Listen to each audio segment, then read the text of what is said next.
This is exactly what hippies always said. This is exactly what peace dicks always said. This is Fortunate Son, the song. It's like, you know what? It's very easy to sit in your building and send young men to die.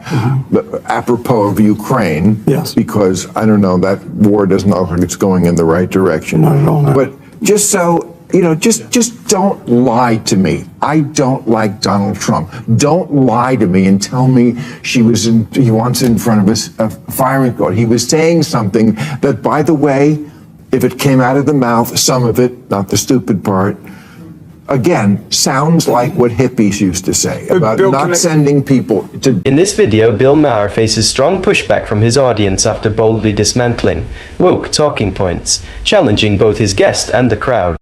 Tensions are running high, and it's clear that even figures like Maher are beginning to recognize the shifting landscape. I truly hope I'm right about this, not just for the country, but for the world. Now let's jump into the clip as Maher takes on his audience, holding firm to objective truth where it matters most. Watch the exchange unfold. And if you enjoy content like this, don't forget to like and subscribe. It really helps the channel grow.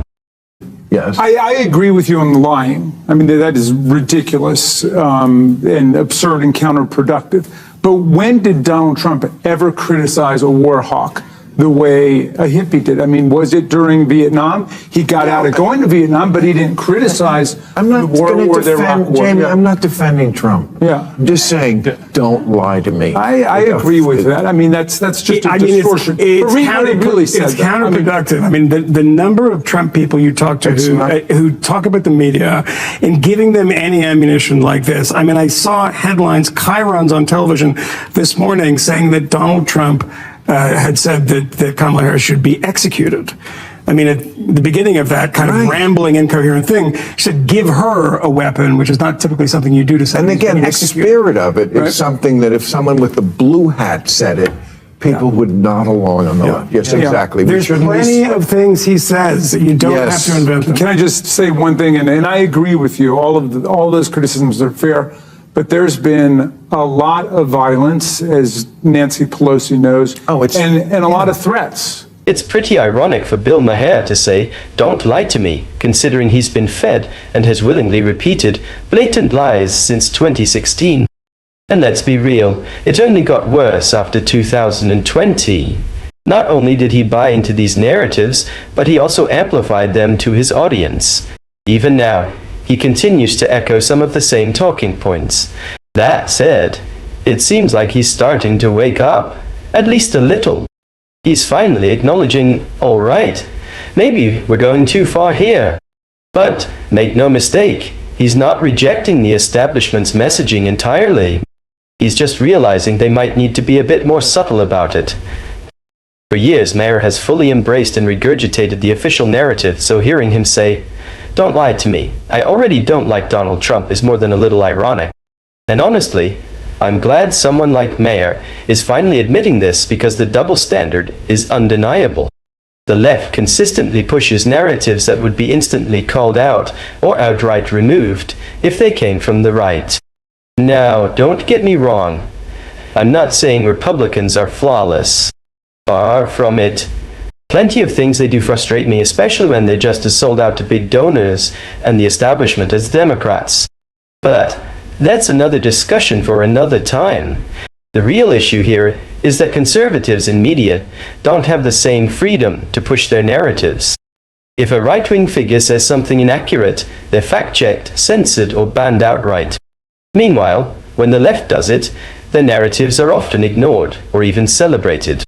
But you know, half the country is like, that's the way we all talk. We don't watch our P's and Q's. I also get a little annoyed about the media, the constant media criticism of the mainstream media. This is a fair criticism, but it's like, it's coming oftentimes from people who are like, frequent viewers of the Jesse Waters show or whatever. You know what I mean? Like there's a whole right-wing MAGA media. Like it's not 1984, right? Where there are only 3 networks, and if they're if they're biased, if Dan Rather is telling you something that's wrong, that's like a really big deal that he's biased because 60 million people are watching Dan Rather. It's like as many people like are watching daytime MSNBC as are watching primetime Newsmax, right? So it's like, you know what I mean? So obsessing over the criticism, right? I'm watching obsessing over the TikTok. criticism of it, I Right. just sometimes think is a little overkill. So J.D. Vance said teens are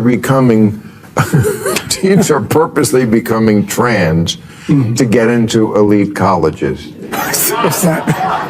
Well, it is. I don't think that's how. I don't think that's why teens are becoming trans. But Wow. just to throw it all on the table, I'm not so sure that elite colleges don't want trans, possibly more than they want people who are not trans. I mean, that's just where the far left is. But I don't think they're purposely doing that. He also said that he wouldn't be. What's his plan for the White House on that? I have no idea. What's the Trump? This isn't the first time Bill Maher has found himself in this position, and his stance of, "Oh, I just don't want to be lied to," is pretty ironic, to say the least. For nearly a decade, he's been misled by the very narratives he once passionately defended, only now showing signs of realizing the extent of the deception. But the bigger issue isn't just that he was lied to. It's that he actively helped spread these narratives, reinforcing them to his real-time audience and beyond. Whether knowingly or not, he spent years pushing establishment-approved storylines, often ridiculing those who questioned them. Now, as the cracks in those narratives become too obvious to ignore, he's attempting to distance himself from them while still maintaining some level of credibility. It's a slow shift, and while it's better late than never, it doesn't erase the role he played in shaping public perception. If Maher is only now starting to wake up, it raises the question: how much of what he once dismissed as conspiracy was actually closer to the truth all along? All right, here are the questions from people. If Trump loses, do you think Steve Bannon will lead election denial efforts? No kidding. Now that he has been released from prison, he would have done it from prison. I talked to Steve Bannon. I interviewed him in 2020, and he told me a month before the election that they're going to deny the results. A full month before. He told me that in an interview, that we're going, there's no way Trump is going to concede, and I don't suspect he'll do that again. There's only ever two outcomes with them. Either we won, Correct, or it was rigged. Yeah. It's Yes, I can't believe that question. Yeah, I mean, we've been living with this for 10 years. Yeah. I don't know if it's going to. If Trump went away tomorrow, would that end? I don't think so. I think another person in the Republican Party would pick up that mantle, don't you think? What's I don't think there's anything going back from that. No, I don't think so either. Okay. Somebody's going to try to take his place. But what's interesting is that in 2020, Bannon and the inner coterie were all emphatic that Trump was going to declare victory even if he lost. And they were explicit about it. They're saying, regardless of whether or not he wins, he will declare victory. Can I give you one happy thought though on this? Yes. I agree. I agree that they'll try in the future, but it is really hard to imagine a mob of people storming the Capitol waving J.D. Vance flags. You know what I mean? There will still be election denialism, but Trump's unique charisma is important, and removing him from the process is a good positive step. Okay.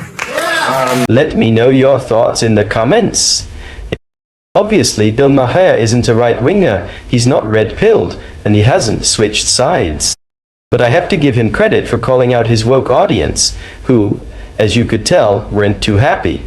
By pointing out, actually, you're just lying about something Trump didn't even say. So what do you think about Maher shutting down not just the woke guests on his show, but also his own audience and the media that keeps spinning these false narratives about Trump? Drop your thoughts below. And if you enjoy content like this, don't forget to like and subscribe. It really helps out the channel. Thanks for watching.